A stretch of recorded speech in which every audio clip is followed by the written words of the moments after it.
Page number 45 पर आइएगा, page number 45।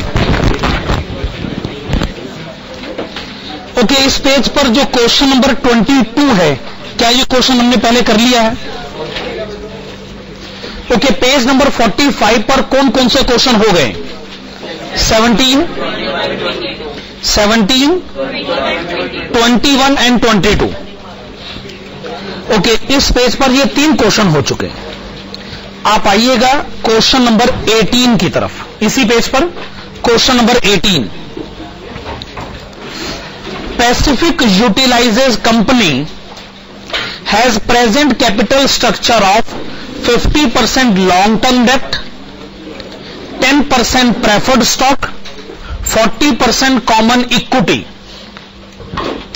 For the coming year, the company has determined that its optimum capital budget, rupees 125 million, can be externally financed with rupees 70 million of 10% mortgage bonds sold at par यानी issued at par, 14 million of preferred stock costing the company 11%. The remainder of the capital budget will be financed with retained earnings. The company's common stock is presently selling at rupees 25 a share.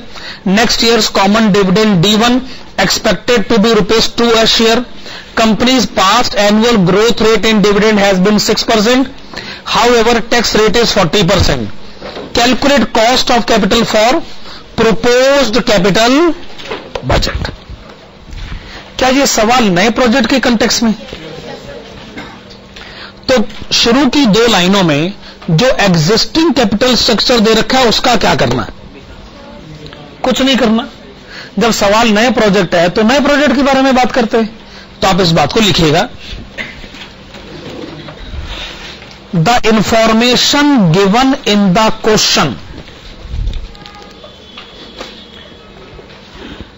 The information given in the question regarding the information given in the question regarding existing capital structure, the information given in the question regarding existing capital structure is not relevant for computation of marginal cost of capital. तो सबसे पहले तो हमने ये position clear कर दी कि शुरू की 2 लाइनों में जो क्वेश्चन में इंफॉर्मेशन दे रखी है, क्वेश्चन में वो इंफॉर्मेशन इररेलेवेंट है। हमें क्वेश्चन कहता है कि आप मार्जिनल कॉस्ट ऑफ कैपिटल निकालिए, या यूं कहें तो weighted marginal cost of capital निकालिए। तो आप आगे लिखिएगा, हेडिंग डालिएगा computation of WMCC, computation of WMCC।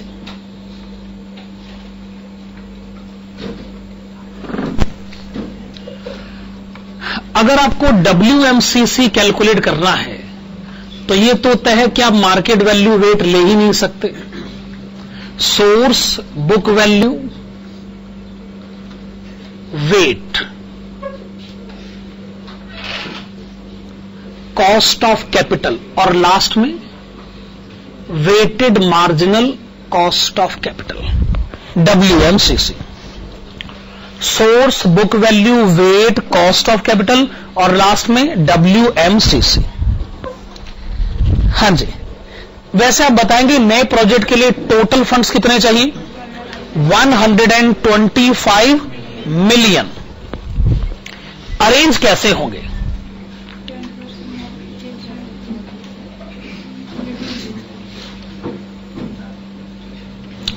पहले लिखिएगा 10% बॉन्ड्स यानी डेप्ट फाइनेंसिंग, इससे कितने रुपए अरेंज होंगे? 70 मिलियन। और बताइए दूसरा तरीका बताइए। 11% प्रेफरेंस कैपिटल 11% प्रेफरेंस कैपिटल से कितने रुपए मिलेंगे? 14 मिलियन।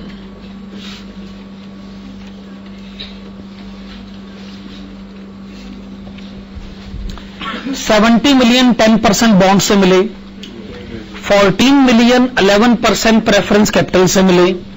टोटल फंड्स आपको कितने चाहिए? 125 मिलियन। बैलेंस कितने चाहिए? 41 मिलियन आपको कौन देगा?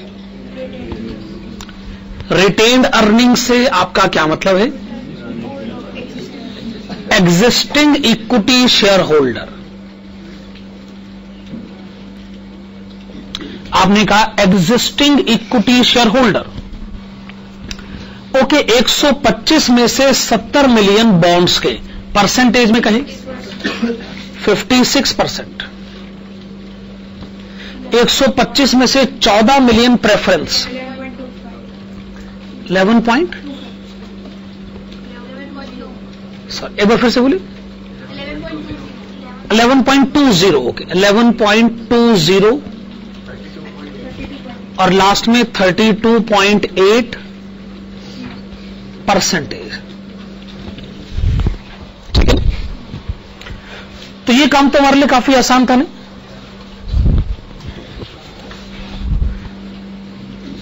अच्छा, जो डेप्ट फाइनेंसिंग है उसका रेट ऑफ इंटरेस्ट 10% है ना, तो वही उसकी कॉस्ट है, लेकिन टैक्स का रेट कितना है? 40%। तो आफ्टर टैक्स कितना लिखा जाए? 6%।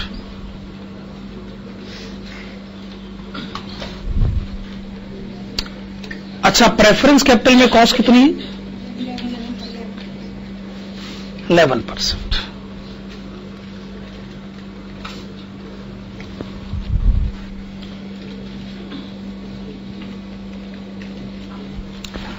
अच्छा, केई यानी एग्जिस्टिंग ना, रिटेन्ड अर्निंग यानी एग्जिस्टिंग इक्विटी शेयर होल्डर।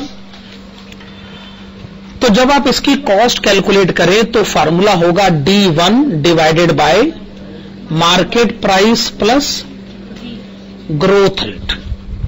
अगर नया इक्विटी शेयर होता तो आप लिखते हैं नेट प्रोसीड, एग्जिस्टिंग है तो आप लिखेंगे मार्केट प्राइस। खैर, आप मुझे बताएं क्वेश्चन में D1 कितना दे रखा है? ₹2। अच्छा, मार्केट प्राइस कितना है? 25। ग्रोथ रेट कितना है? 6%। Total answer 14%। ये 14% आप यहां पर लिखिए।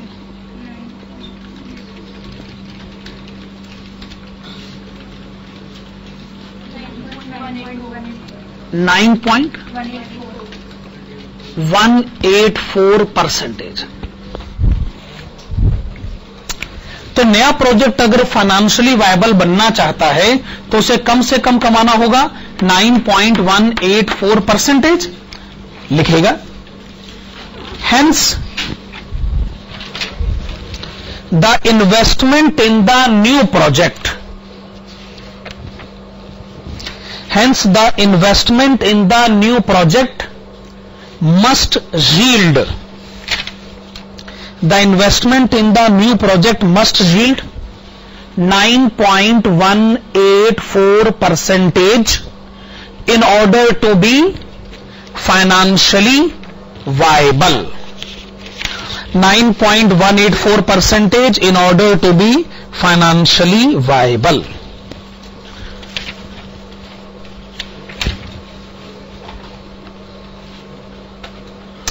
Question number 30, page number 47।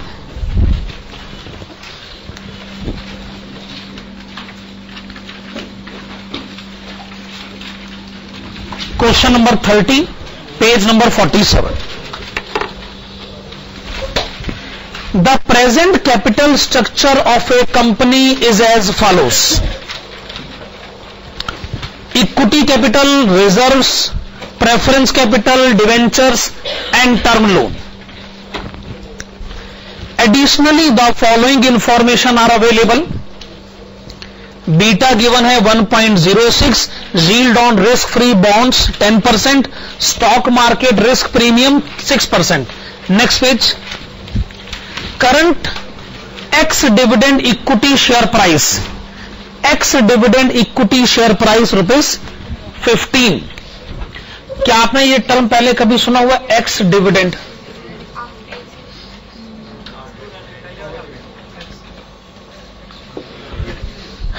X यानी एक्सक्लूसिव ऑफ डिविडेंड. कितना दे रखा है? ₹15. मैं जानना चाहता हूं दूसरा वाला कौन सा होता है? कम, CUM, क्यूमुलेटिव ऑफ डिविडेंड, यानी इंक्लूडिंग डिविडेंड. तो जब आप इतनी बातें जानते हैं तो फिर आप इस सवाल का भी जवाब दें कि शेयर का true market price x dividend होता है कि कम डिविडेंड होता है? शेयर का जो ट्रू मार्केट प्राइस होता है वो एक्स डिविडेंड ही होता है, यानी एक्सक्लूडिंग डिविडेंड ही होता है. आपने इतने सारे क्वेश्चन करे, हर एक क्वेश्चन में मार्केट प्राइस लिखा होता था. यूं समझ लीजिए वो सारे मार्केट प्राइस होते थे एक्सक्लूडिंग डिविडेंड. अगर किसी क्वेश्चन में आपको शेयर प्राइस इंक्लूडिंग डिविडेंड मिल जाए तो आपको पहले उसमें से डिविडेंड को अलग करना होगा, यूं कहें तो माइनस करना होगा. फिर जो शेयर प्राइस होगा वो होगा एक्स डिविडेंड. तो ये तो सही बात है कि इन्होंने लिख दिया एक्स डिविडेंड. अगर ये कम डिविडेंड लिखते तो मैं इसे एक्स डिविडेंड में कन्वर्ट करता.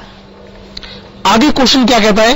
Current ex dividend, preference share price, current ex interest, debenture market value, सारे एक्सक्लूडिंग दे रखे हैं, एक्सक्लूडिंग होने भी चाहिए. Debentures are redeemable after 3 years, interest is paid annually, calculate companies weighted average cost of capital. पर question ने ये तो बताया नहीं कि बुक वैल्यू वेट लेना है कि मार्केट वैल्यू वेट लेना है. आपका क्या मानना है? अगर क्वेश्चन साइलेंट है तो मार्केट वैल्यू वेट लेना चाहिए. हां, अगर मार्जिनल कॉस्ट निकालनी है फिर तो मार्केट वैल्यू हो ही नहीं सकती. आप लिखिएगा computation of WACC, computation of WACC using market value weights. Computation of WACC using market value weights. आइए इसके लिए जरूरी कॉलम्स बना लेते हैं. Source,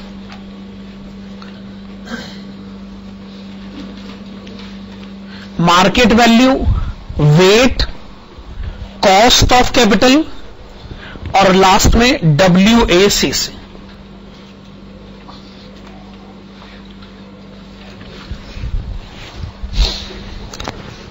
source, market value, weight, cost of capital, WACC.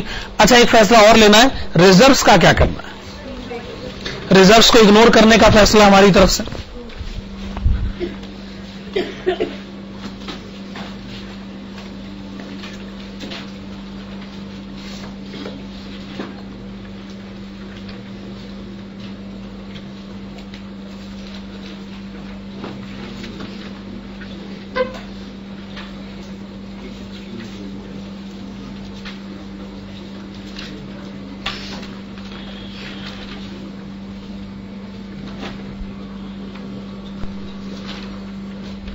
Okay, तो रिजर्व्स को इग्नोर करने का फैसला लिया गया. अब हमें इन सब की मार्केट वैल्यू पता करनी.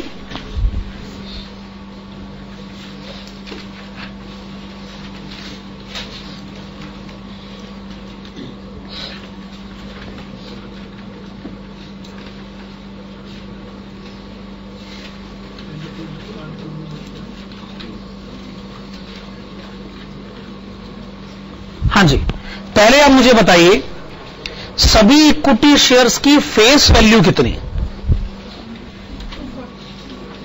240 मिलियन. एक इक्विटी शेयर की फेस वैल्यू है 10 रुपए. एक इक्विटी शेयर की मार्केट वैल्यू है 15 रुपए. सभी इक्विटी शेयर्स की मार्केट वैल्यू है 360 million.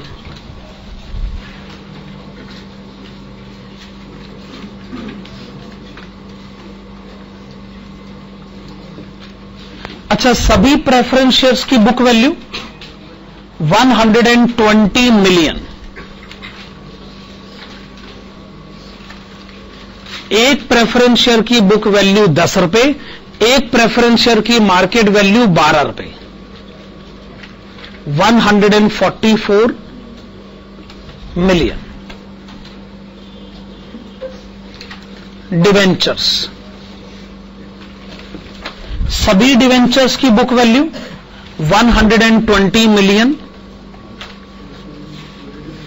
एक डिवेंचर की मार्केट वैल्यू 100 रुपए, एक डिवेंचर की फेस वैल्यू 100 रुपए और मार्केट वैल्यू 102 रुपए 50 पैसे। 123 मिलियन। और टर्म लोन की तो कोई मार्केट वैल्यू होती नहीं भाई, तो आइए इक्विटी कैपिटल मार्केट वैल्यू लिखी जाए 360 million. Preference capital 144 million. Debentures 123 million और term loan 360 million. 987 million. Equity capital का वेट बताए परसेंटेज में, फिर से कहें 36.47 परसेंटेज। 14.59 परसेंटेज। 12.46 परसेंटेज। 36.47 परसेंटेज।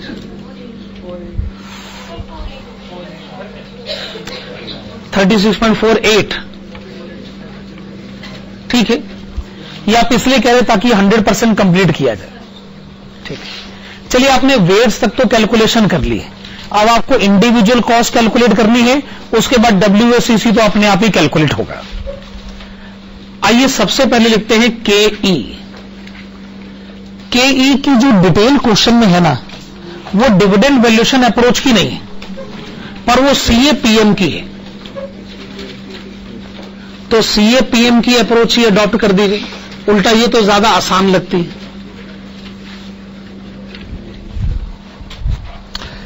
अब क्वेश्चन में एक जगह कहा गया है yield on risk free bonds, तो ये RF ही हो गया 10%।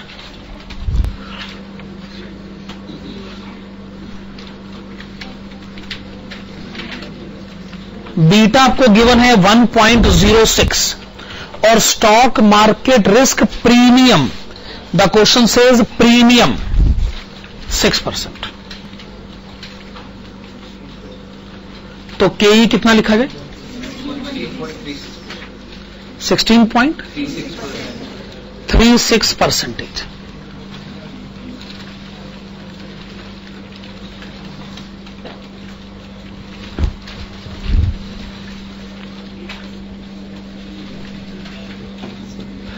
अच्छा, क्वेश्चन में प्रेफरेंस की डिटेल्स रिडम्पशन के कंटेक्स्ट में तो नहीं है ना, तो आपको इररिडीमेबल मानना पड़ेगा। इररिडीमेबल यानी preference dividend divided by market price,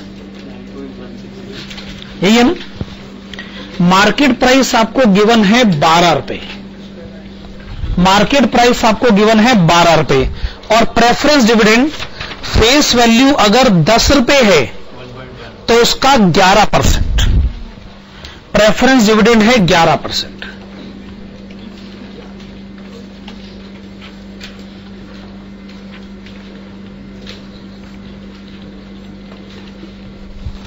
क्या ठीक है, प्रेफरेंस डिविडेंड है फेस वैल्यू का 11%, मार्केट प्राइस 12 रुपए, कितना आ गया 9.17 परसेंटेज।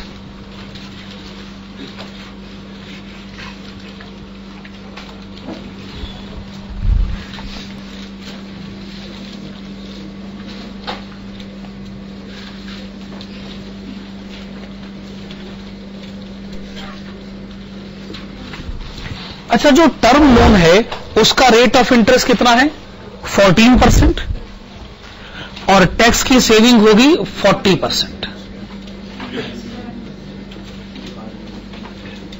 तो कितना है कॉस्ट ऑफ कैपिटल? 8.4%।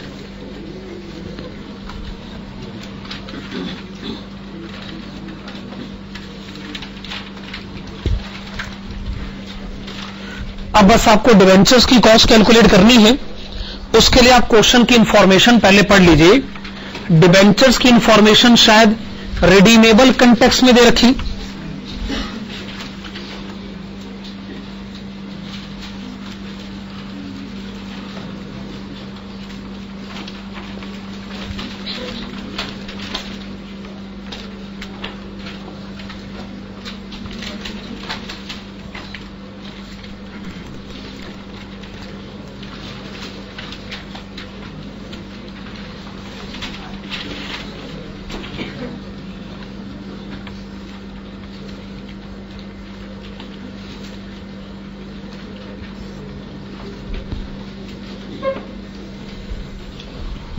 हाँ जी, तो डिवेंचर की फेस वैल्यू है 100 रुपए, रेट ऑफ इंटरेस्ट है 12%।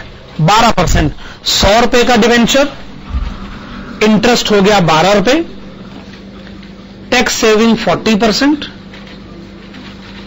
प्लस क्वेश्चन कहते हैं कि हम इसको 3 साल के बाद रिडीम करेंगे, फेस वैल्यू पे रिडीम कर देंगे। फेस वैल्यू पे रिडीम कर देंगे। आज इसकी मार्केट वैल्यू है 102 रुपए 50 पैसे।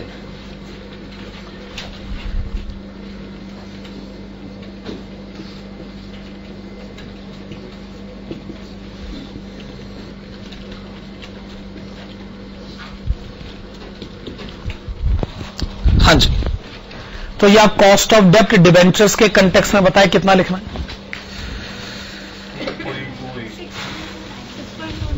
ओके, 6.29%।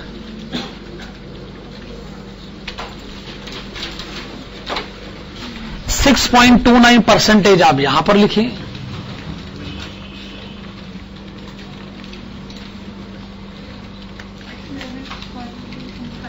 WACC 11.15%। तो आपने लिखा WACC 11.15%।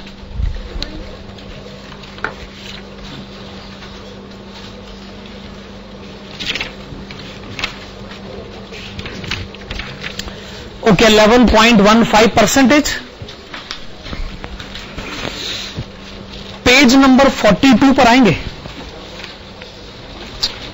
पेज नंबर 42, इस पर कौन कौन से क्वेश्चन हो गए? 8 और 10। इस पेज पर ऑलरेडी हमारे 2 क्वेश्चन हो चुके हैं। क्वेश्चन नंबर 8 हो चुका है और क्वेश्चन नंबर 10 हो चुका है। ठीक बात है? ओके, आप आगे पेज नंबर 42 पर जो क्वेश्चन अब हम पढ़ने जा रहे हैं वो है question number 7। Please see question number 7। A company sold ₹1,000 12% debentures 10 years ago. Interest rates have increased since then, so that the debentures are now sold in the market.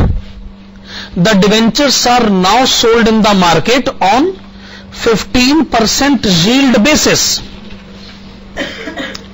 Number 1, calculate current market price of the debenture. Number 2, assume you purchase the debenture now for ₹825 and have 8 years to run to maturity.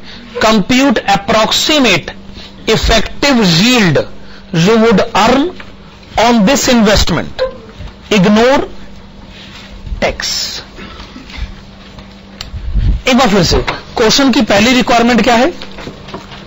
Current market price of the debenture. आप लिखिएगा number 1,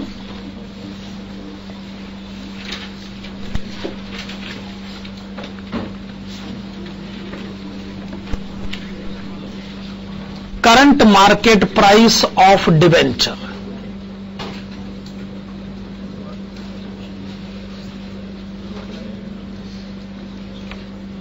is equal to, लेकिन number 1 current market price of debenture is equal to, देखिए formula तो है annual interest divided bye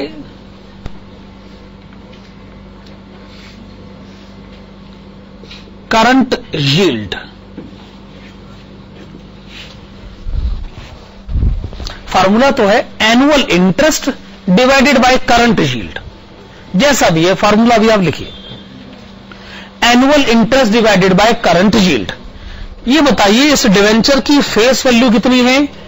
1000 रुपए। Rate of interest कितना है? 12%। सो 12% of ₹1000 कितना हो गया? ₹120। और ये जो ₹120 है, आप इसको डिवाइड करिएगा करंट यील्ड से, यानी 15% से। आंसर क्या आ गया? ₹800। हां जी, फार्मूले के हिसाब से तो आंसर आ गया 800 रुपए, लेकिन ऐसे तो आप लोग सेटिस्फाइड है नहीं कि जी ये क्या तरीका हुआ आंसर देने का। तो फिर अब आप एक बड़ा इंटेलेक्चुअल एक्सप्लेनेशन सुनेगा। अच्छा, मैं क्या देखता हूं कि ज्यादातर स्टूडेंट ये मानने को राजी हो गए हैं कि इक्विटी शेयर का मार्केट प्राइस फ्लक्चुएट करना चाहिए। क्या वाकई में स्टूडेंट राजी हो गए? मानते हैं इक्विटी शेयर का मार्केट प्राइस आखिरकार क्यों फ्लक्चुएट करे? क्योंकि इक्विटी शेयर खरीदने का मतलब है कंपनी का मालिक बन जाना। अगर आप रिलायंस का शेयर खरीदोगे तो क्या आप रिलायंस कंपनी के मालिक नहीं बन जाओगे? ये और बात है कि आप कंपनी के दफ्तर में नहीं जा सकते और आप वहां जाके ये नहीं कह सकते जी मेरे पास तो कंपनी के शेयर है, मैं तो मालिक हूं, तो मेरा स्टेटस अनिल अंबानी के बराबर है। ये हो नहीं सकता। लेकिन खैर छोड़िए, इस मुद्दे पर बात नहीं करते हैं। अगर आप कंपनी का शेयर खरीदते हो तो क्या आप कंपनी का मालिकाना हक खरीदते हो? और कंपनी के मालिक बनने की आपको एक कीमत तो चुकानी होगी ना। और हर कंपनी के मालिक बनने की अपनी अपनी कीमत होती। एक शेयर खरीदना कुछ ऐसा ही है जैसे एक जमीन का टुकड़ा खरीदा जाए। यहां अभी पटेल नगर में 1 गज जमीन की कीमत कुछ और हो सकती है, कनाट प्लेस में कुछ और है, आईटीओ में कुछ और है, नजफगढ़ में कुछ और है। मैं जहां रहता हूं रमेश नगर में, वहां एकदम अलग है। क्या हर एरिया में जो मार्केट वैल्यू है क्या वो अलग है? क्यों अलग है आखिरकार? क्योंकि कमर्शियल वैल्यू अलग है ना। अब भाई पटेल नगर के 1 गज जमीन की कीमत आईटीओ के 1 गज की जमीन की कीमत से कंपेयर थोड़ी करी जा सकती है। तो अगर आप हर एक एरिया में 1-1 गज जमीन खरीदते हैं, हर एक की अपनी अपनी कीमत है।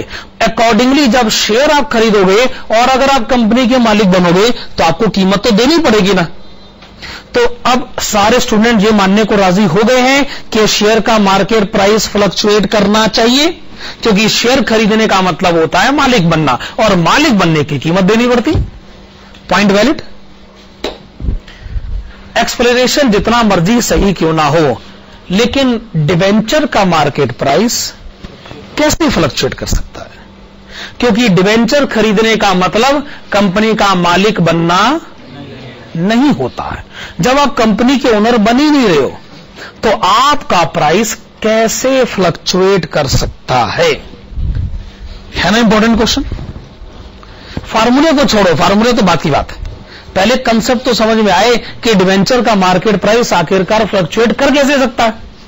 ओके, अब डिस्कशन को आगे बढ़ाएं। मान लीजिए आपने बैंक में फिक्स डिपॉजिट किया 5 साल के लिए। बैंक ने कहा ठीक है, हम आपको रेट ऑफ इंटरेस्ट देंगे 10%।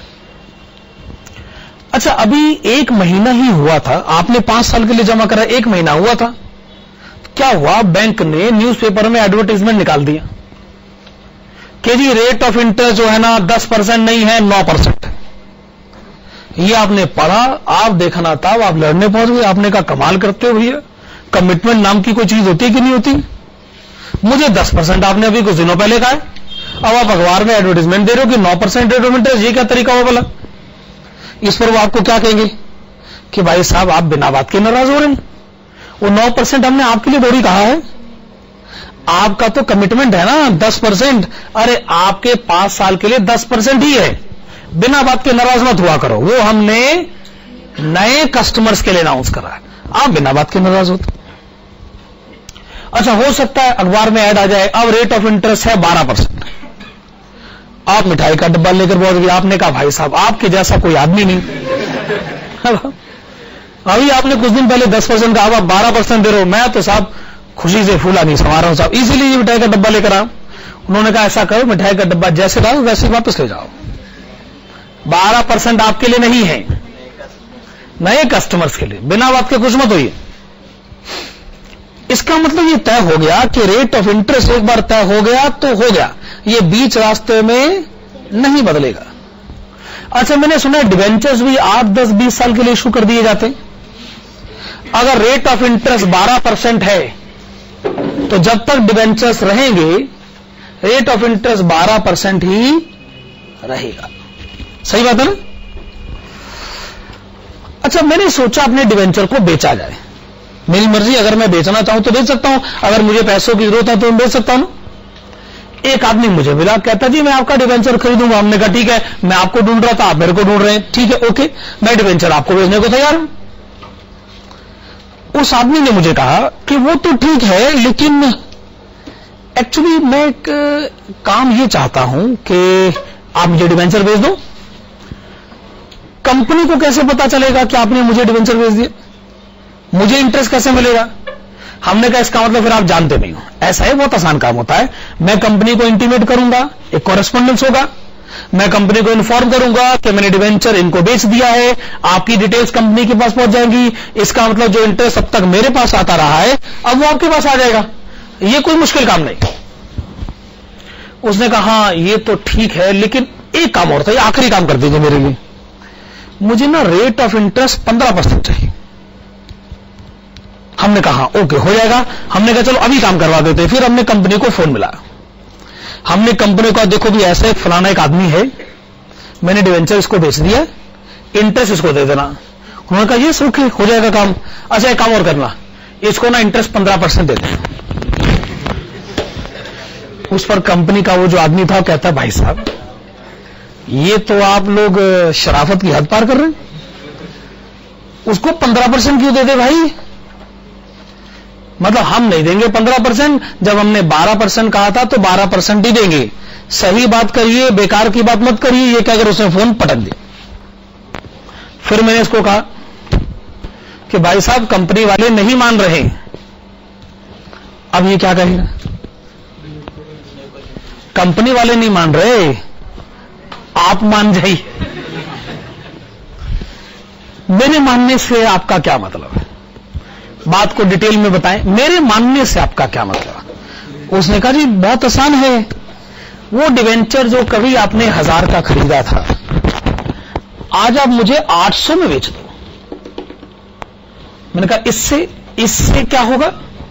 उसने कहा इससे हो जाएगा। इससे हो जाएगा कैसे? मैं आपसे 800 का डिवेंचर खरीदूंगा, सोचो सिंपल सा मैथमेटिक्स। कंपनी को इन्फॉर्म कर दिया जाएगा, कंपनी मुझे 120 रुपए का इंटरेस्ट देगी, तो मैं ये सोचूंगा मैंने डिवेंचर 800 का खरीदा, मुझे 120 रुपए का इंटरेस्ट मिला। बताओ 120 रुपए 800 रुपए का कितना परसेंटेज होता है? 15%। देखा मुझे 15% इंटरेस्ट मिल गया कि नहीं? अब सवाल ये उठता है कि मैं क्यों बेचूं फिर डिवेंचर? अच्छा अगर मुझे पैसों की जरूरत है तो दुनिया में कौन सी ताकत मुझे डिवेंचर बेचने से रोकेगी भाई? अगर मैं बेचना चाहता हूं भले ही सस्ते दाम, क्या दुनिया में एसेट सस्ते दाम पर नहीं बिकती? अगर मुझे पैसों की गरज है तो मैं तो बेचूंगा ही। अब बाजार में सस्ता बिक रहा है तो सस्ता बिक रहा है, इसमें आप और मैं क्या कर सकते हैं भाई? मैं उसे अगर 1000 में बेचने की जिद करूंगा तो इससे उसकी एक्सपेक्टेशन कैसे पूरी होगी? वो आदमी 15% कैसे कमाएगा? आप भी तो इसका जवाब दीजिए। अगर उसने 15% कमाना है तो या तो कंपनी इसको 15% दे या मैं इसको डिवेंचर सस्ता बेचूंगा, तभी यह आदमी 15% कमा सकता है। कंपनी 15% देने को राजी होगी नहीं। अगर मैं डिवेंचर सस्ता बेच दूं तो ये इफेक्टिवली 15% कमा जरूर सकता है। तो हमने कहा आइए कुछ ऐसे हालात बना दे कि जिससे 12% जो इंटरेस्ट मिला है, क्यों ना वो 12% ही 15% बना दिया जाए, है ना? तो 120 रुपए हालांकि 12% के हिसाब से मिला है, क्या उसे 15% बनाया जा सकता है? So if it gets divided by 15%, what shall we get? 100%, that is ₹800। अब ठीक है। अच्छा, आज की डेट में इंटरेस्ट का रेट कम भी तो हो सकता है, लोगों की एक्सपेक्टेशन 10% भी तो हो सकती है। अगर मैं इसको 10% से डिवाइड कर दूंगा तो क्या आंसर 1200 नहीं आ जाएगा? अब आप जरा सिक्के का दूसरा पहलू सोचिए। अब जो आदमी उससे डिवेंचर खरीदने के लिए आया, बड़ी जल्दबाजी में था, उसने कहा 1000 रुपए पकड़ो डिवेंचर, तो बस ज्यादा टाइम मत वेस्ट करो। हमने कहा रुको भैया, 1000 रुपए में डिवेंचर नहीं बेचने का, मैं 1200 में बेचूंगा। क्यों? उसने कहा क्यों? आपने तो कभी 1000 का खरीदा था। लो, खरीदा होगा भाई, वो पुराना टर्म था, अब तो मैं 1200 का खरीदूंगा। मुझे पता चल गया कि मार्केट में लोगों की उम्मीद सिर्फ 10% है ना? आप यहां से 120 रुपए कमाओगे हर साल, इसको अगर 10% बनाना है तो फिर तो मैं 1200 में ही बेचूंगा। क्या ये बात सही? कंसेप्ट अब ठीक है? अब तो मैं ये नहीं कह रहा कि जबरदस्ती फार्मूला रट्टा लगाओ, पर जिन्होंने रट्टा लगाना वो तो रट्टा लगा के रहेंगे, उनको तो कोई रोक ही नहीं सकता। Annual interest divided by current yield, है कि नहीं? देर सवेर एक्सप्लेनेशन मिल जाते हैं वैसे।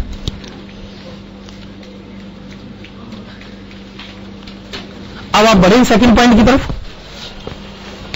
हां जी, assume you purchase the debenture now for ₹825। इसका मतलब क्या है कि आपने फर्स्ट पॉइंट में आंसर 800 रुपए दिया है। अब उसको भूल जाओ भाई, अब तो हम आपसे सेकंड पॉइंट पूछ रहे हैं ना। अब आप 800 को दिमाग से बाहर निकालिए। आपने डिवेंचर कितने का खरीदा? 825 में। आगे बढ़िए। And have 8 years to run to maturity. Compute approximate effective yield you would earn on this investment, ignore tax। मैंने आज डिवेंचर खरीदा 825 में, मैं इसे अगले साल होल्ड करके रखूंगा, इस पर हर साल इंटरेस्ट अब मैं कमाऊंगा। बताइए मैं अप्रोक्सीमेटली मेरा इनकम अर्निंग रेट परसेंटेज में कितना है? लिखिएगा। If the debenture is now purchased,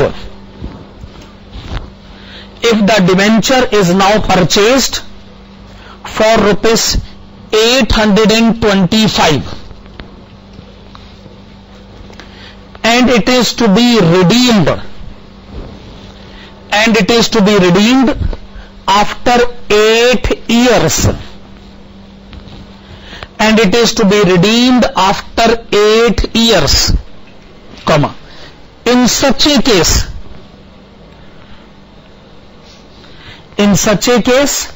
the approximate earning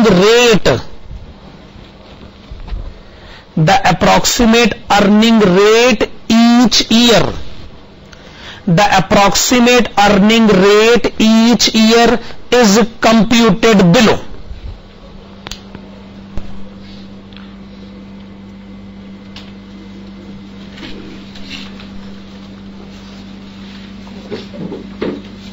देखिए, मैं एब्रीविएशन इस्तेमाल नहीं कर रहा हूं जानबूझकर।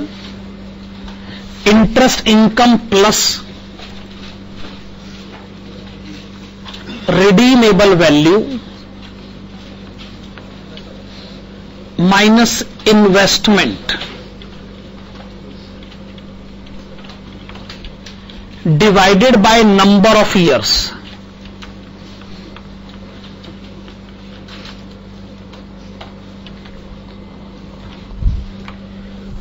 Whole divided by redeemable value plus investment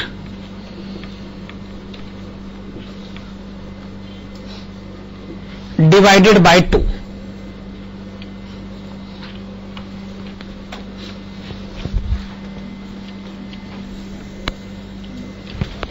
abbreviations भी आप इस्तेमाल कर सकते हैं। वैसे मेरे ख्याल से वही फार्मूला है ना, बस मैंने एब्रीविएशन इस्तेमाल नहीं करा।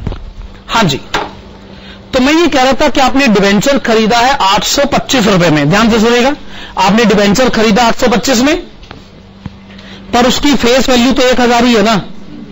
उस पर आपको हर साल इंटरेस्ट कितना मिलेगा? 120 रुपए।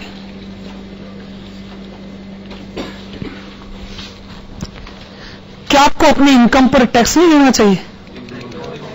अच्छा, क्वेश्चन कहता है इग्नोर टैक्स, वरना मैं 1 माइनस टी से मल्टीप्लाई भी कर सकता था।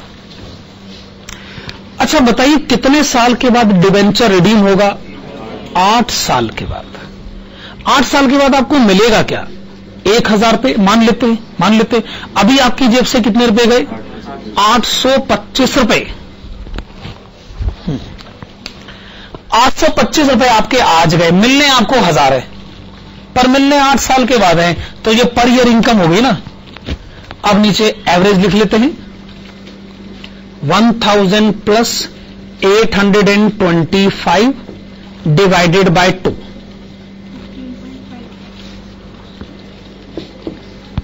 15.55%।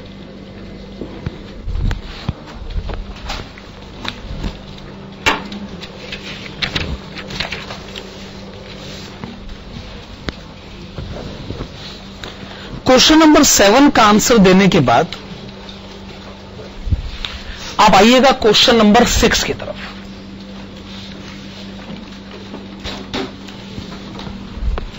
क्वेश्चन नंबर 6, हां जी, क्वेश्चन नंबर 6 पढ़ना शुरू करें।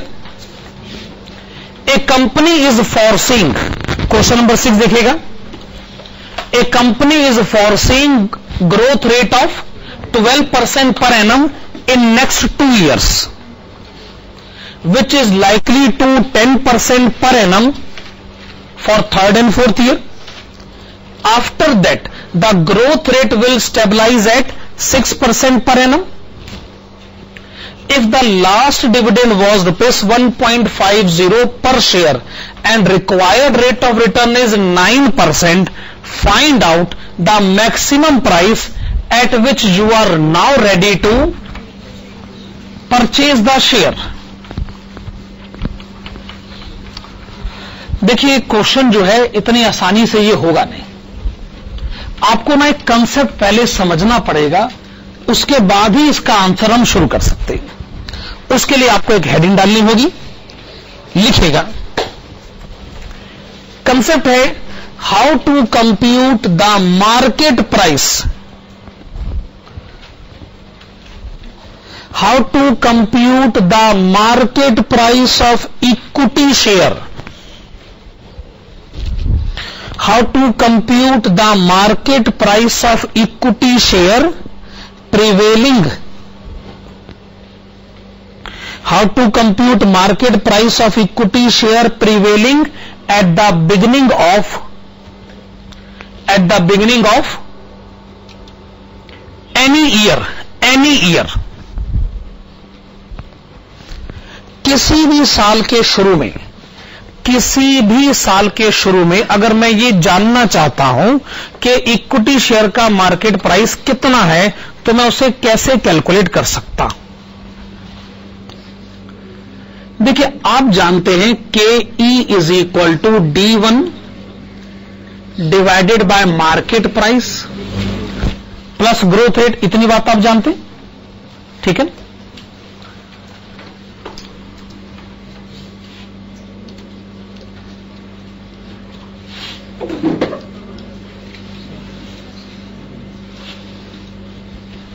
ऐसे लिखा जा सकता है, market price is equal to D1 divided by KE minus G, ऐसे भी लिखा जा सकता ना। आप भी पहले यहां तक लिख लीजिए,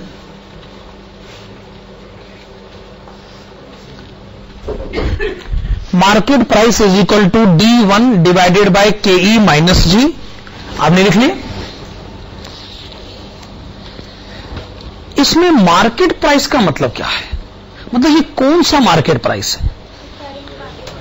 yes, this is current market price.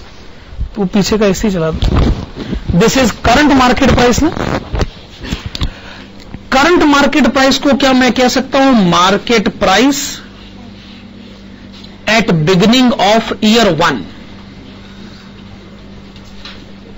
Market price at beginning of year 1, इसे करंट मार्केट प्राइस कहा जा सकता ना। This is equal to D1 divided by KE minus G। ये फॉर्मूला आप सब लोग रिकॉग्नाइज कर रहे हैं। Market price at the beginning of year 1 is equal to D1 divided by KE minus G। फिर लिखिएगा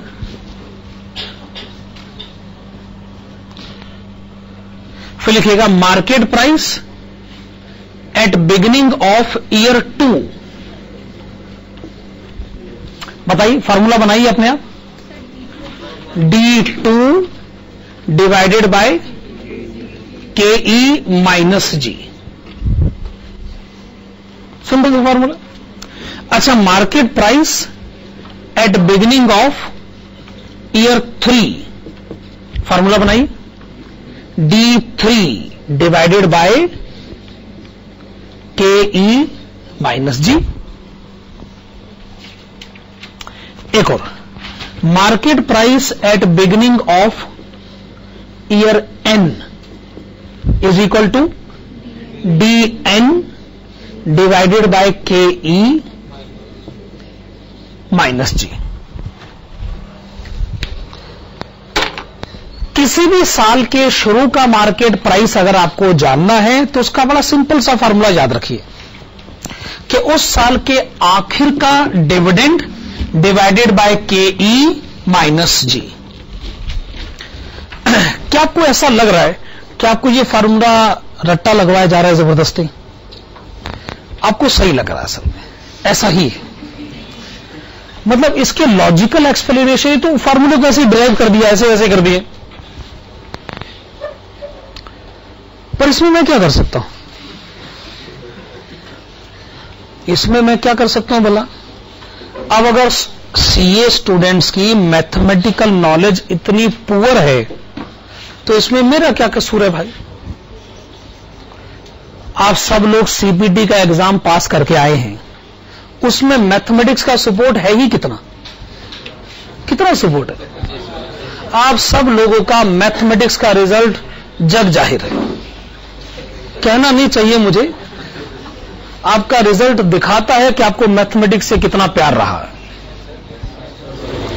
इसीलिए अगर मैथमेटिकल फार्मूलों में थोड़ी सी पकड़ कमजोर रहती है ना, तो इसमें एफएम के टीचर का कसूर मत ढूंढिए। अब देखिए, इसके जो लॉजिकल एक्सप्लेनेशंस है ना, उन्हें डिराइव करने में ना ज्योमेट्रिक प्रोग्रेशन पढ़ाना पड़ता है। अब ये सुकरी थोड़ा ना मन में खट्टे डकार आने शुरू हुए, ज्योमेट्रिक प्रोग्रेशन क्या कह रहे हो भाई? एफएम की क्लास चल रही है, क्या वो एपी जीपी वो सड़े हुए कंसेप्ट शुरू कर रहे हो आप? बताओ, जीपी बताओ, वो क्या पता है जीपी क्या होता है? जिसमें second term by first term is equal to third term by second term common ratio. और अगर सम ऑफ इनफाइनाइट सीरीज निकालना हो ना, वो first term divided by 1 minus common ratio नाम का कोई बेकार सा फार्मूला होता है। अब बताओ, यही सारी बातें पढ़नी है तो फिर हम एफएम की क्लास बंद करें और क्या, अगर ये सारी बातें हमने पढ़नी? मतलब ज्योमेट्रिक प्रोग्रेशन पढ़ाना मेरी जिम्मेदारी बन जाएगी क्या? इसीलिए भाई मैं तो माफी चाहता हूं बस, अगर मैं कई बातें फार्मूला बेस्ड आपको रट्टा लगाने को कहता हूं तो ये आपके फायदे के लिए कह रहा हूं। आप भी सीपीटी में मैथमेटिक्स में मिनिमम मार्क्स लेकर आए, ज्यादा नंबर आपके वो अकाउंट्स वाले पेपर में आए, किसी तरीके से 100 नंबर आपने इकट्ठे करे और आप आगे आईपीसीसी में 100 नंबर इकट्ठे करे ना, पहले वाले पेपर से जितने ज्यादा लाए जा सकते हुए दूसरे वाले पेपर में से जितने मिल गए और टोटल 100 से ज्यादा हो गए, बस जी सीपीटी क्लियर हो गया हमारा। हमारे यहां पर भी सीपीटी के इतने सारे स्टूडेंट पढ़ते हैं, पर जब हम उनका रिजल्ट एनालाइज करते हैं तो रिजल्ट बड़ा पैथेटिक होता है। मैथमेटिक्स से तो ऐसा लगता है स्टूडेंट्स की कोई बहुत पुरानी दुश्मनी है, मैथमेटिक्स को मतलब बर्दाश्त ही नहीं कर पाते हैं वो लोग, जबकि सही बात तो यह है कि यही आपका रिजल्ट बहुत अच्छा बना सकता है। लेकिन चलिए, मैं सिर्फ एक मैसेज देना चाहता हूं कि ना टीचर से ना कई बार सवाल पूछना बहुत आसान होता है, कभी कभार ना अपने आप से भी सवाल कर लिया कीजिए, है कि आखिरकार वो कौन से कारण है कि हमको जी ये सब समझ में नहीं आता। इसलिए अगर मैं कहता हूं ये फार्मूला रट्टा लगा लो तो वो आपके सेहत के फायदे के लिए कहा जा रहा है। हाँ जी, नहीं बिल्कुल एमपी है तो मार्केट प्राइस प्रिवेलिंग नाउ। आपको जो शुरू में फार्मूला बताया गया था D1 by MP प्लस जी, उसमें MP का मतलब है करंट मार्केट प्राइस, अभी शेयर कितने में खरीदा जा सकता है। अब आप क्वेश्चन नंबर 6 में वापस आइए, क्वेश्चन नंबर 6 में वापस आइए।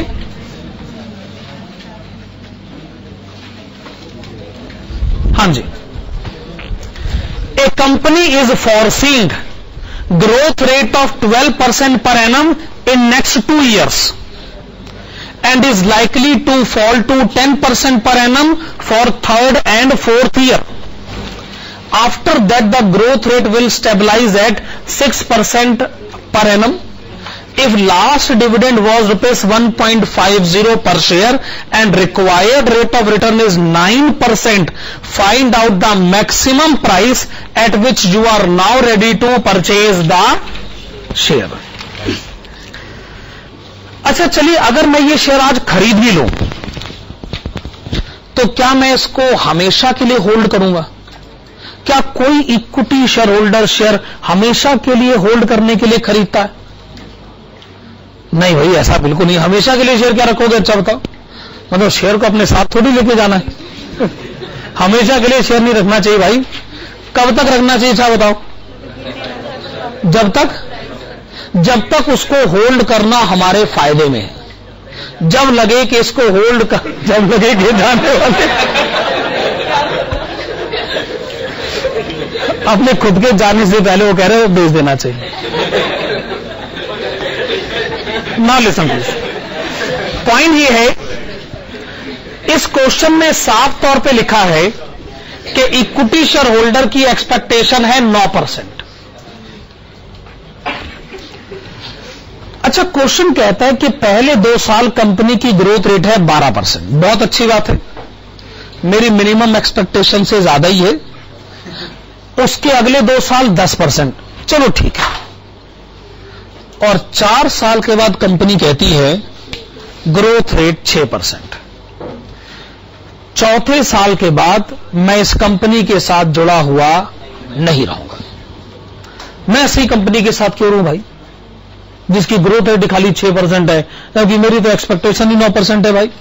मैं अगर शेयर आज खरीदूंगा तो मैं उसकी कीमत देने को तैयार हूं, पर मैंने ये शेयर जिंदगी भर नहीं रखना है, ये मैं सिर्फ रखूंगा 4 साल के लिए, क्योंकि 4 साल तक ही कंपनी मेरी मिनिमम एक्सपेक्टेशन या उससे ज्यादा का रिटर्न मुझे दे सकती है। आखिरी लाइन कहती है find out the maximum price at which you are now ready to purchase the share. अब इसका आंसर लिखना शुरू करें। Let us assume that the investor is let us assume that the investor is now ready to purchase the share. The investor is now ready to purchase the share for maximum amount of rupees X. तो हम इस share को खरीदने को तैयार हैं और हम इसकी हद से हद कीमत दे सकते हैं रुपीस X, जो कि क्वेश्चन ने हमसे पूछा है। आगे लिखेगा, the amount of future dividend, the amount of future dividend is computed below.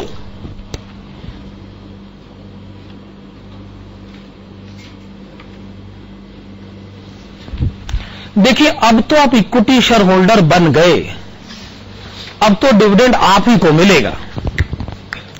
मैंने सुना कंपनी ने अभी कुछ ही दिन पहले ₹1.50 का डिविडेंड दिया था।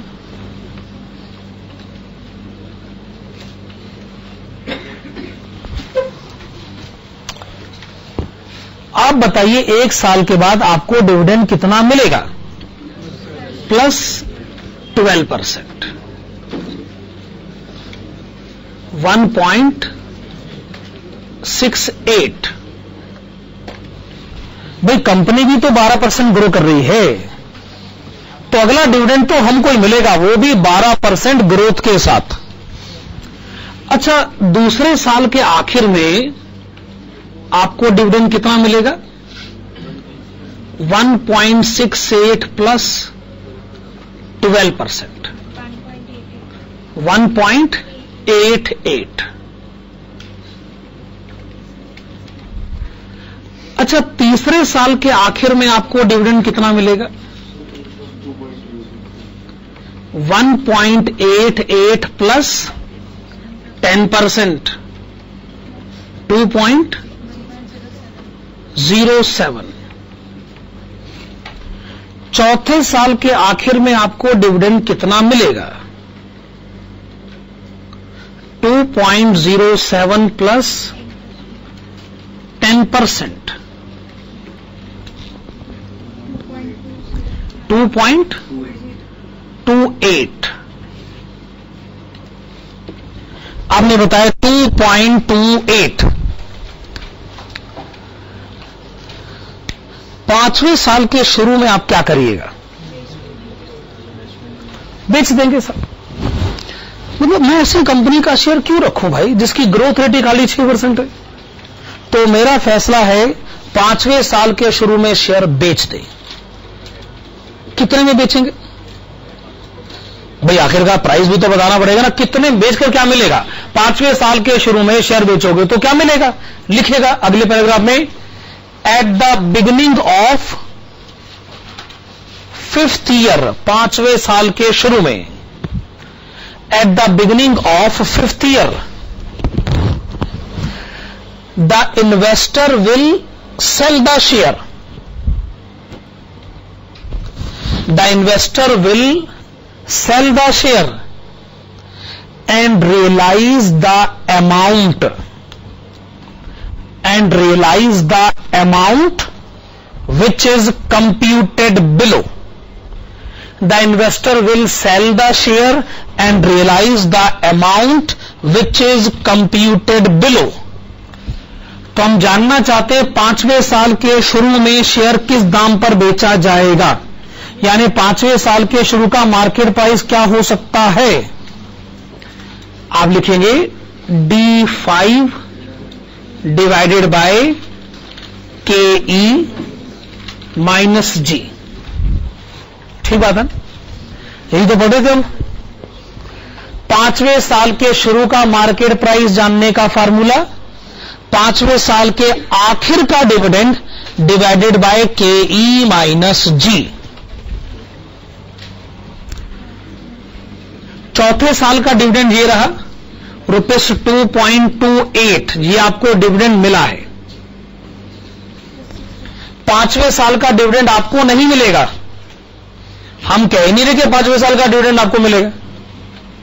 हम तो बस कैलकुलेशन कर रहे हैं। प्लस 6%, हम सिर्फ कैलकुलेशन कर रहे हैं, हम ये नहीं कर रहे डिविडेंड आपको मिलेगा, सिर्फ कैलकुलेशन करी जा रही है भाई। डिवाइडेड बाय KE माइनस जी।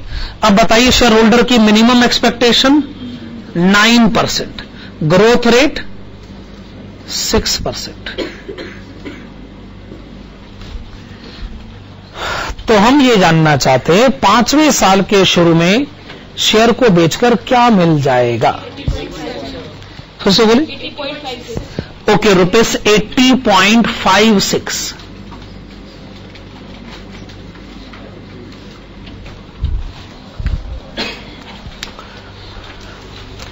पता ही नहीं चल रहा सवाल किस डायरेक्शन की तरफ जा रहा है। सवाल ये पूछा गया है कि शेयर खरीदने की आप क्या कीमत दे सकते हैं, और आप क्या कैलकुलेट करे जा रहे हैं कि जी फ्यूचर में डिविडेंड कितना मिलेगा और 5वें साल के शुरू में शेयर को बेचकर क्या मिल जाएगा। मतलब सवाल कुछ और है, जवाब कुछ और है, लेकिन बिना मतलब के हम कोई कैलकुलेशन नहीं करते। अब आप हेडिंग डालिएगा, एक कैलकुलेशन करते ही आपको पूरा एक्सप्लेनेशन एकदम साफ हो जाएगा, मतलब एक्सप्लेनेशन एकदम क्लियर हो जाएगा। क्लियर होने का मतलब साफ होना होता ना, एक्सप्लेनेशन साफ हो जाएगा यानी एक्सप्लेनेशन क्लियर हो जाएगा। लिखिएगा, computation of NPV, computation of NPV at cost of capital of 9%।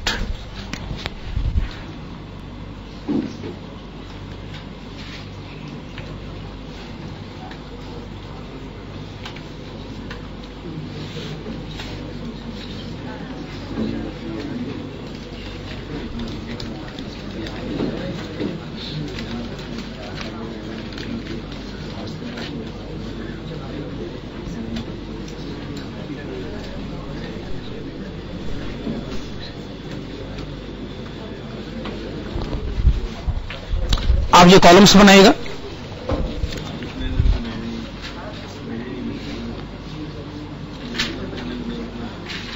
Year 1, 2, 3, 4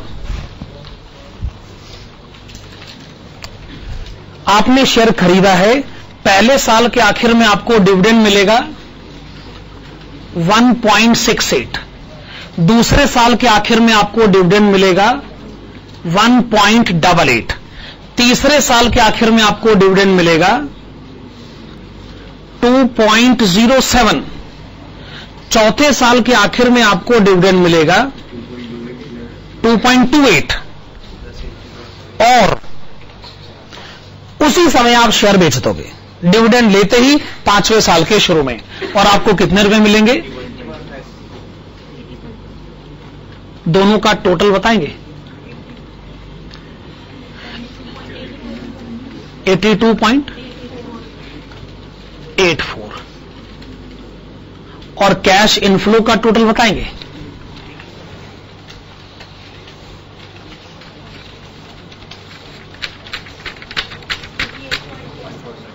फिर से बताएं।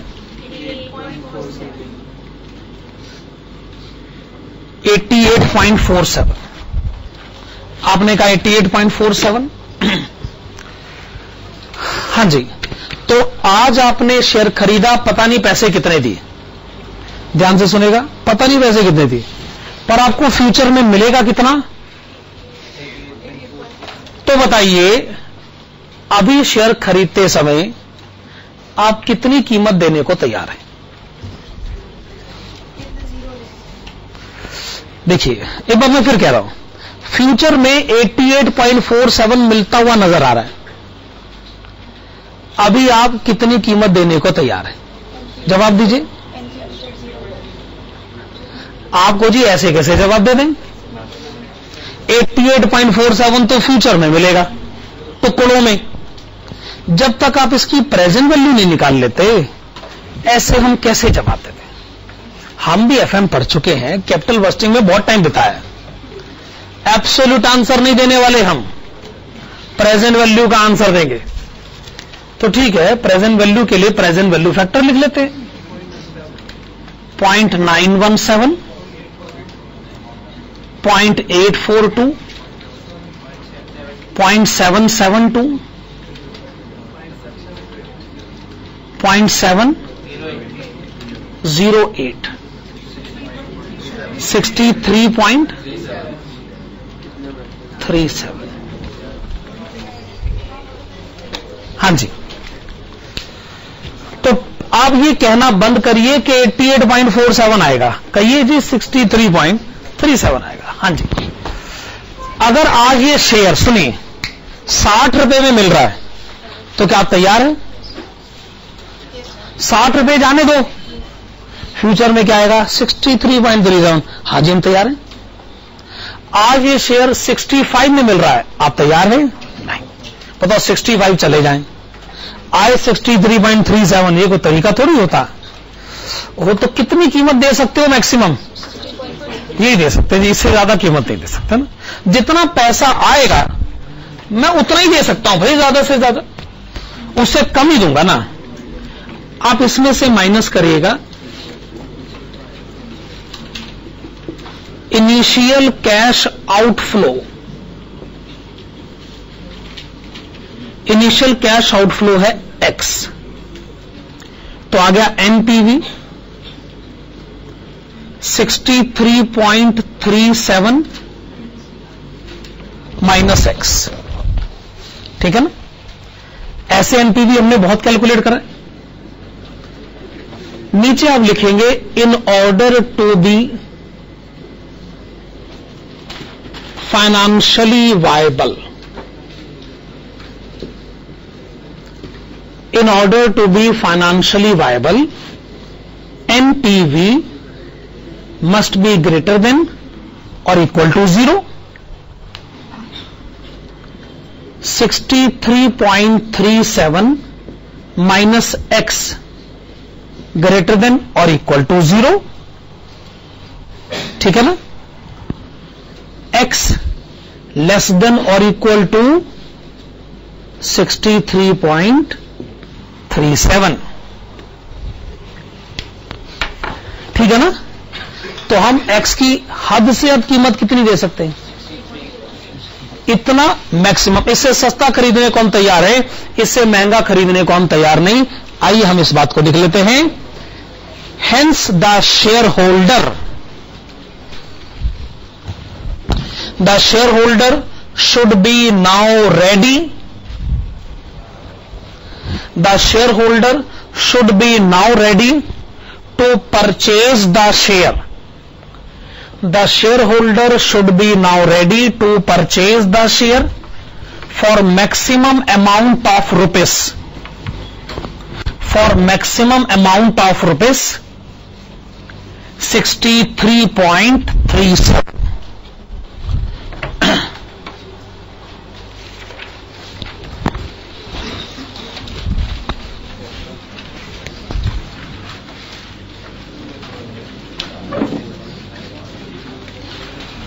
क्वेश्चन नंबर 4 ये आज का लास्ट क्वेश्चन होगा, पर इसमें टोटल 4 पार्ट्स हैं।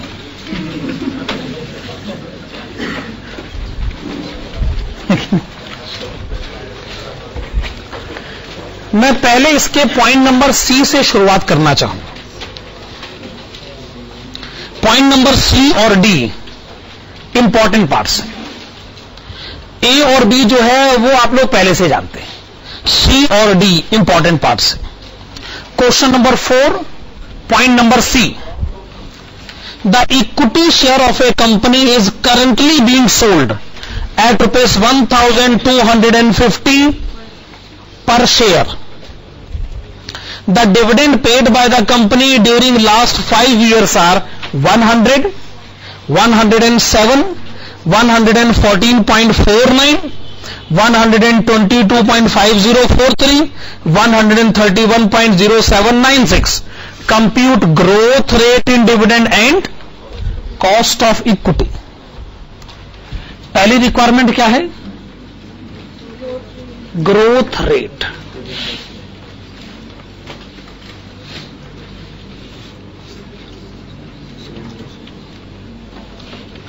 हाँ जी, हेडिंग डालेगा ग्रोथ रेट। जी, हेडिंग डालिएगा growth rate.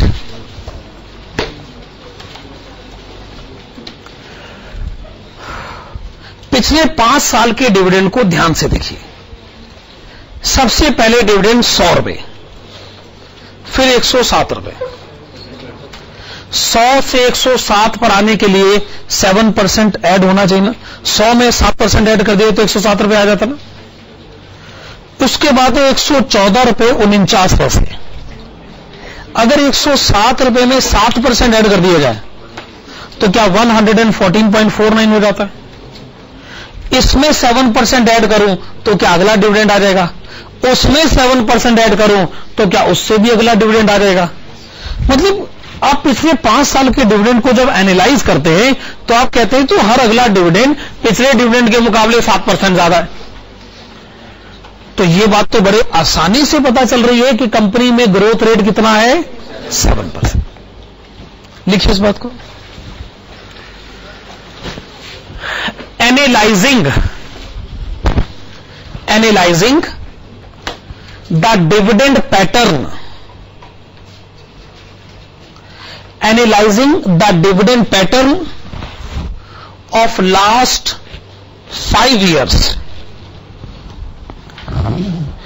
analyzing the dividend pattern of last 5 years, comma, it can be easily observed that analyzing the dividend pattern of last 5 years, it can be easily observed that the amount of dividend each year, the amount of dividend each year is 7% more than, is 7% more than the dividend of preceding year, 7% more than the dividend of preceding year. Full stop. Hence, the growth rate is 7%.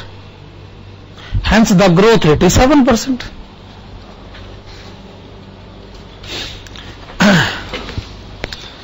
पर आप ये कह सकते हो कि जी ये हो सकता है हर साल 7% का पैटर्न ना फॉलो हो। आखिरकार आपने पिछले 5 साल के डिविडेंड बताए। हो सकता है किसी साल ग्रोथ रेट 6% रही हो, किसी साल 7% रही हो। कल को आप 10-12 साल के भी इकट्ठे डिविडेंड बता सकते हैं। कभी कभार थोड़ा बहुत ऊपर नीचे हो जाता है, तो फिर ऐसी सिचुएशन में ग्रोथ रेट एवरेज बेसिस पर पता करी जानी चाहिए ना। इसका मतलब ये आंसर देने का तरीका ठीक है, पर आंसर देने का कोई और तरीका भी होना चाहिए। आगे लिखेगा,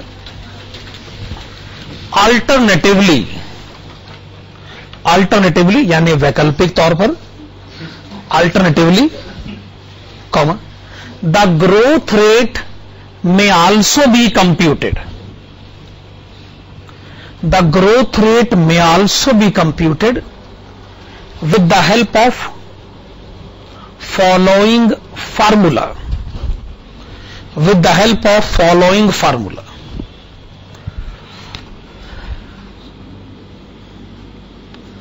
अब देखिए ऐसी सिचुएशन में फिर हमको भी दिक्कत होती है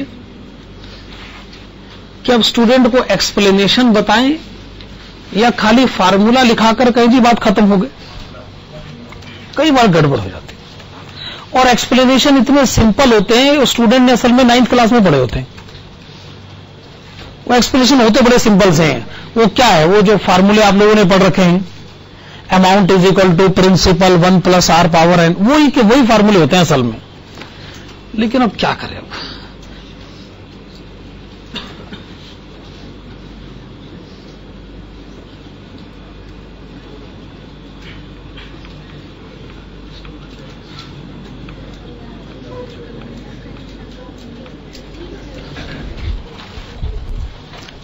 first dividend 1 + g power n - 1 is equal to last dividend.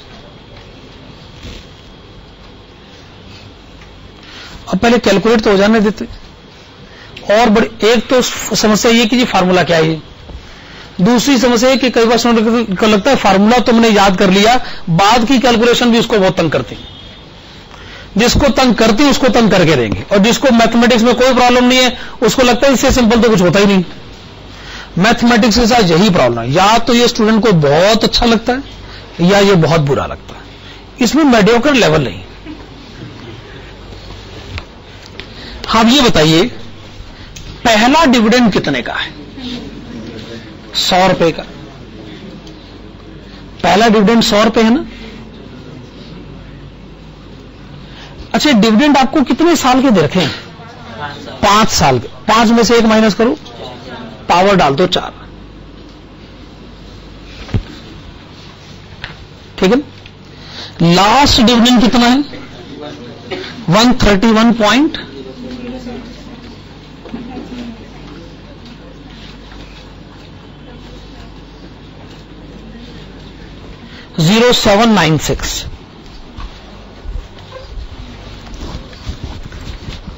पहला डिविडेंड लिखा, 1 + g पावर 4 लिखी और लिखा last dividend.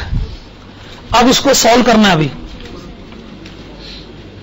1 + g power 4 is equal to 100 उधर ले जाइए, 100 से डिवाइड होगा 1.310796, ठीक है। अब इस इक्वेशन को कैसे सॉल्व किया जाता है? दोनों तरफ लॉग ले लेते हैं, तो इधर log m पावर n है तो n log m के इक्वल हो जाएगा। आप कह सकते हो देखो जी ऐसा है, आपसे रिक्वेस्ट है अपनी हदों में रहिए, लॉग आप पढ़ा रहे हैं, बताओ ये कोई तरीका होता है? अपने लिमिट को क्रॉस नहीं करना चाहिए, तो करें तो क्या करें? हाँ, मतलब कोई दूसरा तरीका अपना लेते हैं ना।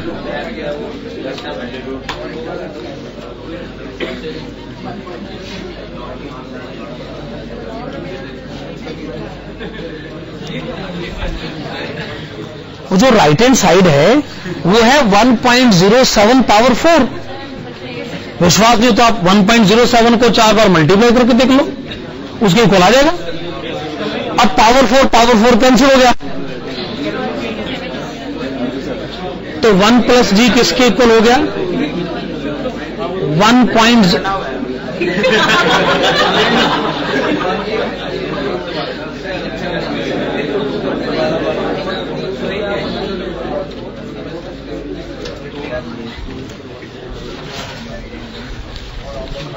अच्छा, आप ही की बात बोलता हूं, क्या ये आपने रट्टा लगा रखा है? क्या ये आपने रट्टा लगा रखा है? आप रट्टा लगाएं तो ठीक है, हम रट्टा लगाएं तो गलत है सर। जब तक मामला स्क्वायर रूट में है तब तक ठीक है, जब पावर 3 पावर 4 हो जाए तो गलत है सर। ये तो गलत बात है। जब मैं दोनों तरफ लॉग लेने की बात कर रहा हूं तो भी आपको दिक्कत है, फिर लॉग टेबल का अच्छा बताओ।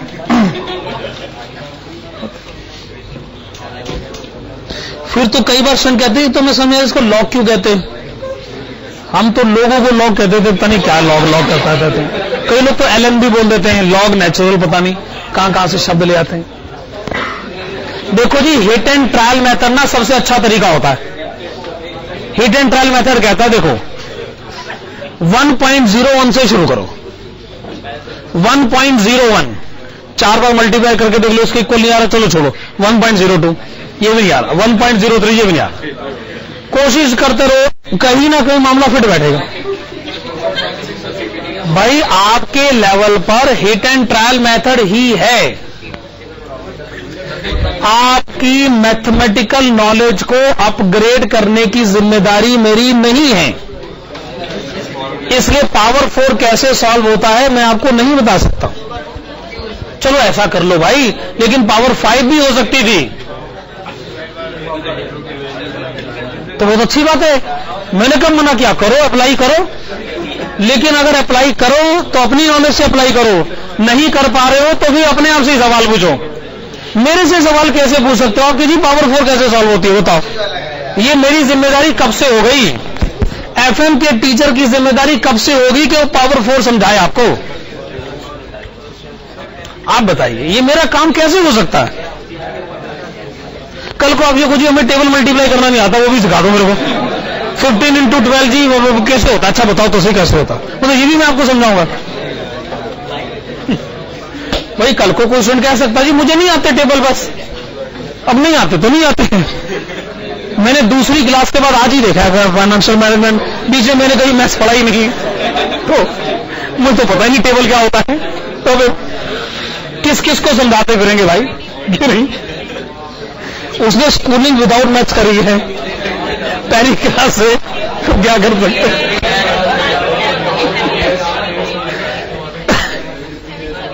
7% आ गया भाई। 11वीं 12वीं विदाउट मैथ्स होता है ना, तो पहली क्लास में विदाउट मैथ्स होता होगा। आगे बढ़िए, क्वेश्चन कहता है growth rate in dividend calculate हो गया है। अब क्वेश्चन कहता है आप कॉस्ट ऑफ इक्विटी कैलकुलेट करिए। KE is equal to D1 divided by market price plus growth rate. Market price question में कितना गिवन है? 1250। ग्रोथ रेट आपने कैलकुलेट कर लिया है 7%। D1 हम पता कर लेते। वैसे अभी आपने आखिरी डिविडेंड कितना दिया है? 131.0796। इसमें आप 7% ऐड करें, 140.25। Okay 140.255 7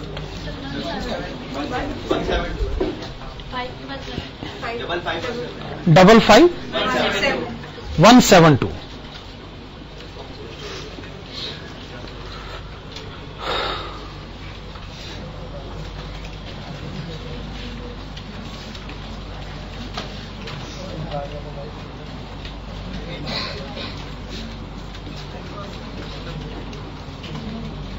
cost of equity calculate कर ली 18.22%।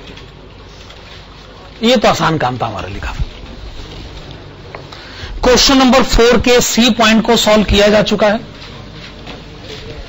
अब आप इसी क्वेश्चन के डी पॉइंट की तरफ आइए।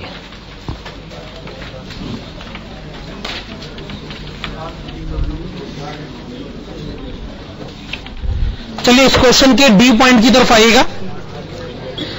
ए company has issued 10,000 equity shares of ₹100 each. Details of companies dividend per share during past 4 years are as follows. एक है ईयर 1 और दूसरा ईयर 4। अब देखो ये क्वेश्चन की कितनी बड़ी चालाकी है। इसको ये पता चल गया कि स्टूडेंट ऑब्जर्वेशन से आंसर निकाल रहा है। पिछले क्वेश्चन में हमने 7% का आंसर 2 बार निकाला, एक ऑब्जर्वेशन से निकाला और दूसरी बार ये फार्मूले से निकाला। क्वेश्चन को पता चल गया कि स्टूडेंट ऑब्जर्व करने लगा और दूसरे फार्मूले की अहमियत खत्म हो रही है, तो उसने चालाकी से क्या करा कि पहला डिविडेंड बता दिया, चौथा बताया। क्या बच्चे हिम्मत है तो अब ऑब्जर्व करके बता। अब करो ऑब्जर्व, ऑब्जर्वेशन करा फिरता है ना। अब ये फार्मूला लगाना तेरे को। मेरे ख्याल से तो क्वेश्चन यही चाहता है कि नहीं। Current market price of the equity share is 518.40। फिर वही ग्रोथ रेट निकालो और कॉस्ट ऑफ इक्विटी। चलो लिखो ग्रोथ रेट जी। अब हमारे पास चॉइस नहीं, अब हमें ये फार्मूला लगाना ही पड़ेगा, ऑब्जर्वेशन नहीं होगा इसके अंदर। First dividend 1 + G power n-1 is equal to last dividend. पहला डिविडेंड है 25 रुपए,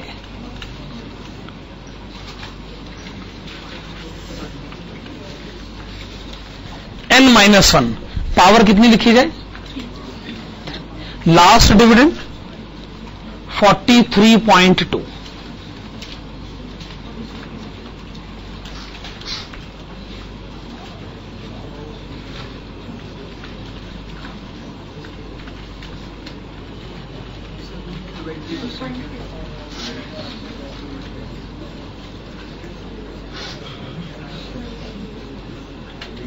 This is 1.728.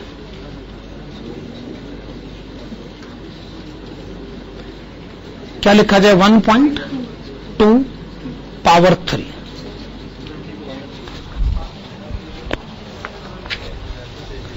पावर 3 कैंसिल हो गए।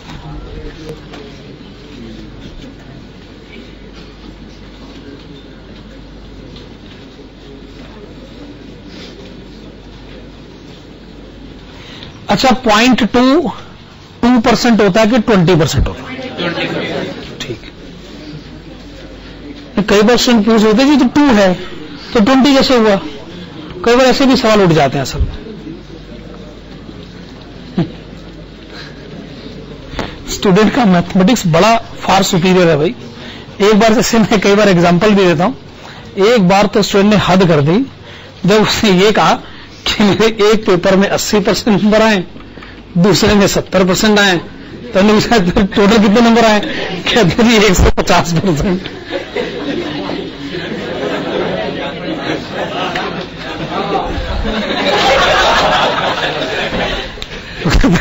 बताओ मैंने क्या गलत कहा? 80% और 70% को ऐड कर दो 150% ही होते हैं। मगर वो कह रहा है, गलत थोड़ी कह रहा है। मैथमेटिक्स उसका ऐसा ही है कि टोटल मेरे 150% मार्क्स आए।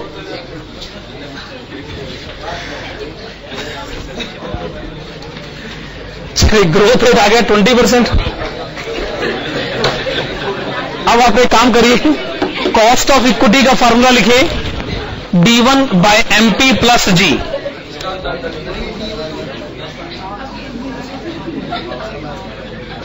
ग्रोथ रेट है 20%, ये शेष ग्रोथ रेट है 20%।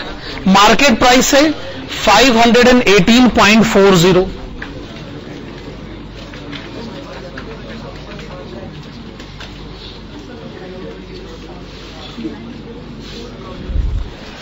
D1। अच्छा, लास्ट डिविडेंड है 43.20।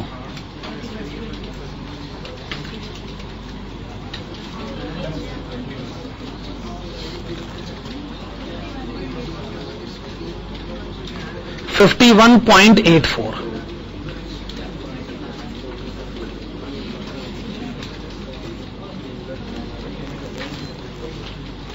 तो आंसर क्या हो गया?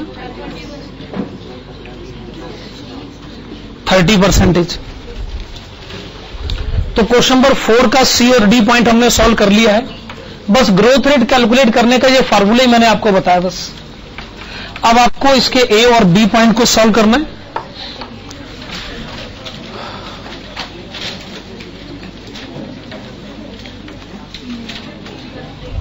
Please come to the A point of the question. The entire share capital of company consists of 1 lakh equity shares of ₹100 each. Its current dividends are ₹10 lakh per annum. The company wants to raise additional funds of ₹25 lakh by issue of new shares. तो यहां नए share issue करने की बात हो रही। Flotation cost is expected to be 10% of face value. Find out cost of new equity capital given that dividend per share are expected to remain same for the coming years. तो पहला काम आप लिखिएगा डिविडेंड पर शेयर।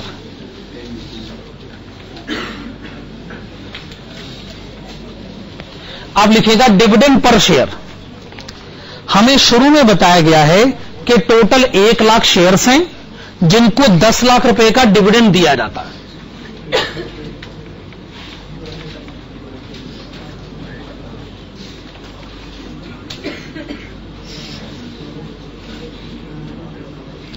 तो आप मुझे बताएंगे dividend per share कितना हो गया? ₹10। आप यूं समझ लीजिए कि आप अपने एग्जिस्टिंग शेयर होल्डर्स को 10 रुपए का डिविडेंड दे रहे हो, पर सवाल एग्जिस्टिंग शेयर होल्डर्स का नहीं। सवाल तो यह कि जो हम नए शेयर इश्यू करना चाहते हैं उनकी एक्सपेक्टेशन हम कैसे पूरी करें। पर यह तय है कि नए शेयर होल्डर्स को भी हमने ये भरोसा दिया है कि हम उनको वही डिविडेंड देंगे जो हम एग्जिस्टिंग शेयर होल्डर्स को दे रहे हैं। तो आप लिखेंगे के ई ब्रैकेट्स में इक्विटी, इनफैक्ट लिखेगा new equity, new equity. Existing equity की कैलकुलेशन नहीं हो रही है। फार्मूला लिखेगा डी डिवाइडेड बाय एनपी। देखो ग्रोथ रेट तो है नहीं, तो सिंपल फार्मूला लगाइए डिविडेंड डिवाइडेड बाय। अगर एग्जिस्टिंग शेयर होल्डर की कैलकुलेशन करवानी है तो मार्केट प्राइस से डिवाइड करवा लो, नए की कैलकुलेशन करवानी है तो नेट प्रोसीड से डिवाइड करवा लो। डिविडेंड पर शेयर लिखिएगा 10 रुपए, नया शेयर फेस वैल्यू 100 रुपए जरूर है पर हम इश्यू करेंगे 90 रुपए में, फ्लोटेशन कॉस्ट जो है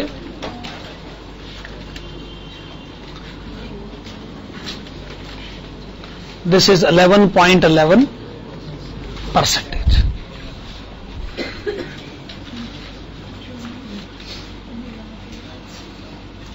अब आप इसके बी पॉइंट की तरफ आइएगा।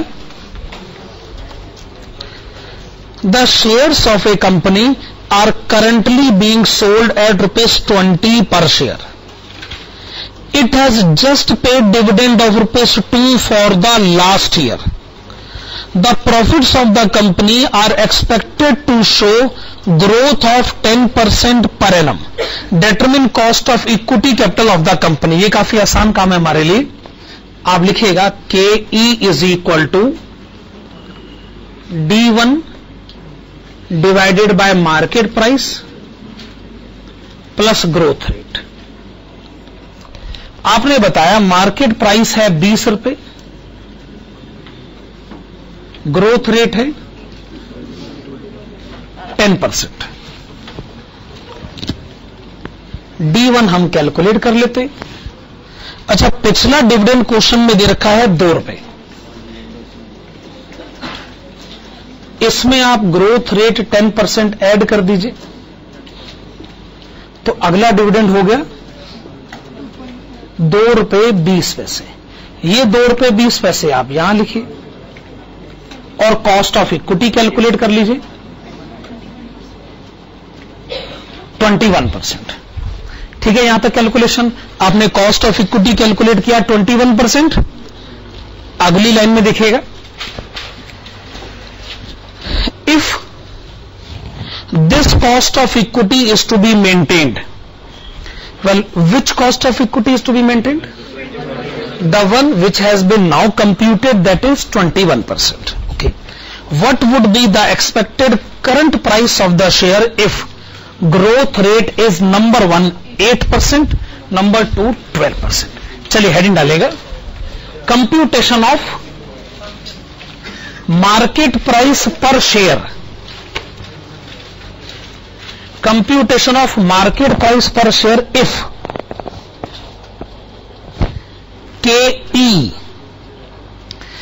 KE is maintained at 21%. KE is maintained at 21%, but growth rate becomes 8%.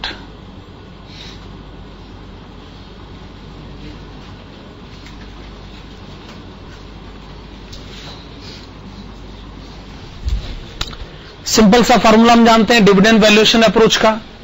Growth rate उधर ले जाते,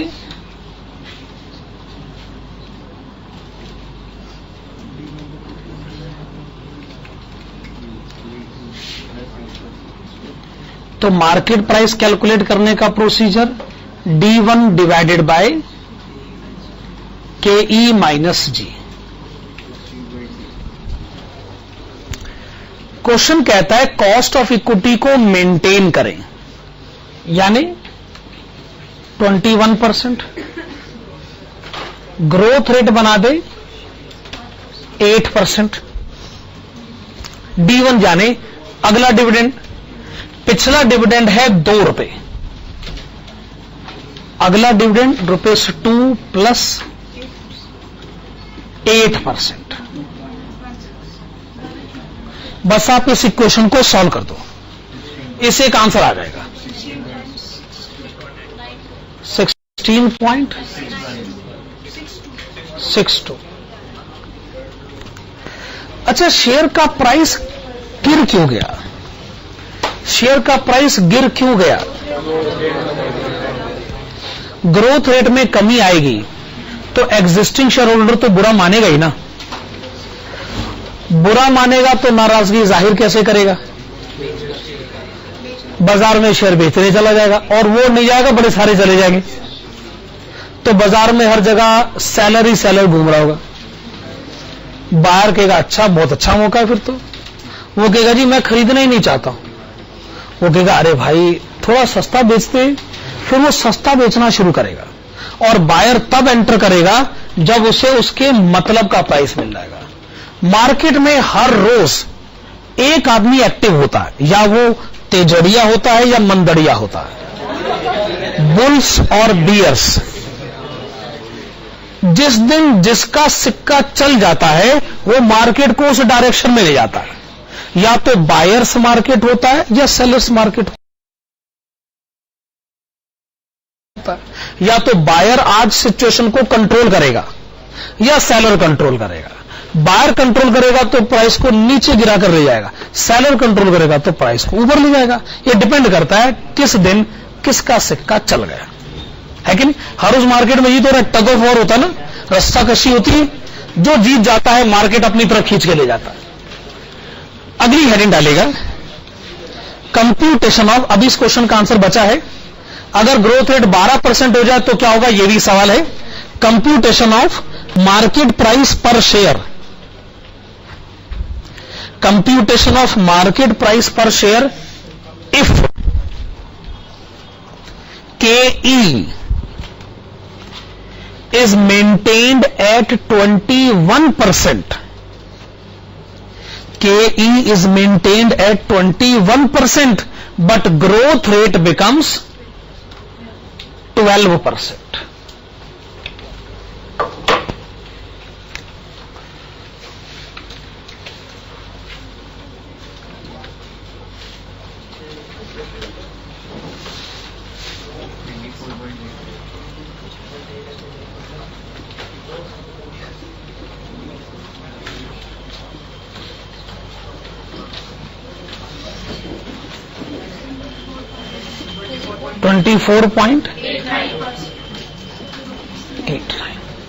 ठीक है, सिंपल सी कैलकुलेशन। चलिए, थैंक यू। आज की क्लास खत्म करते हैं।